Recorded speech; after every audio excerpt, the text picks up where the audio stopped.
నమస్తే అన్న, అందరికీ నమస్కారం. కువైట్లో ప్రస్తుతం పరిస్థితులు ఎలాగున్నాయో అందరికీ తెలిసిందే.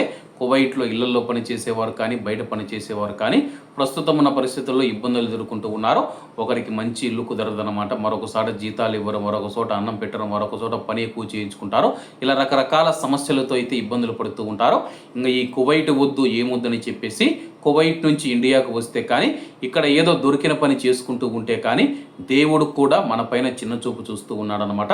వివరాల్లోకి వెళితే కడప జిల్లా ఒంటిమిట్టలో ఆటోను లారీ ఢీకొట్టిన ప్రమాదంలో ఆటో డ్రైవర్ షేక్ రఫీ గారు అక్కడికక్కడే మృతి చెందిన విషయం అందరికీ తెలిసిందే. ఇతను 3 సంవత్సరాల క్రితం కువైట్ నుంచి ఇండియాకు వచ్చి జీవనోపాధి కోసం మనం చూసుకుంటే ఆటో తోలుకుంటూ ఉన్నాడనమాట. రఫీ గారికి భార్య మరియు 4 సంతానం ఉన్నారు. ఇంటి బాగోగులు చూసే ఇంటి పెద్దను కోల్పోయిన భార్య బిడ్డలు విగత జీవుడైన రఫీ మృతదేహం వద్ద గుండెలు పగిలేలా రోధించారు. ఈ దృశ్యాన్ని చూసిన చుట్టుపక్కల ఉన్నవారు ఎవరైతే వాళ్ళు కూడా కన్నీళ్లు పెట్టుకున్నారన్నమాట.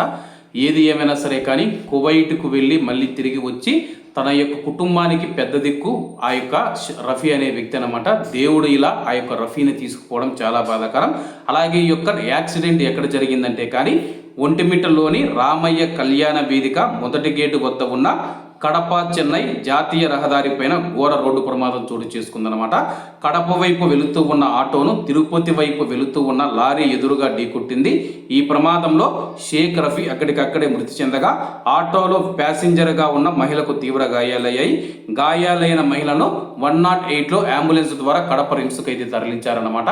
ఏది ఏమైనా సరే కానీ షేక్ రఫీ గారు కువైట్ నుంచి వచ్చి కడపలో ఆటో తోలుకుంటూ ఉంటే ఇటువంటి పరిస్థితుల్లో చనిపోవడం ఇప్పుడు ఆ యొక్క కుటుంబ పరిస్థితి తలుచుకుంటేనే చాలా బాధగా ఉందన్నమాట. అలాగే ఆయన యొక్క పవిత్ర ఆత్మకు శాంతి కలగాలని కోరుకుంటూ ఆ యొక్క కుటుంబానికి దేవుడు ధైర్యాన్ని ఇవ్వాలని చెప్పి మనం అందరం కోరుకుందాం. కాబట్టి అందరూ బాగుండాలి, అందులో మనం ఉండాలి. అందరికీ నమస్తే అన్న, జై హింద్.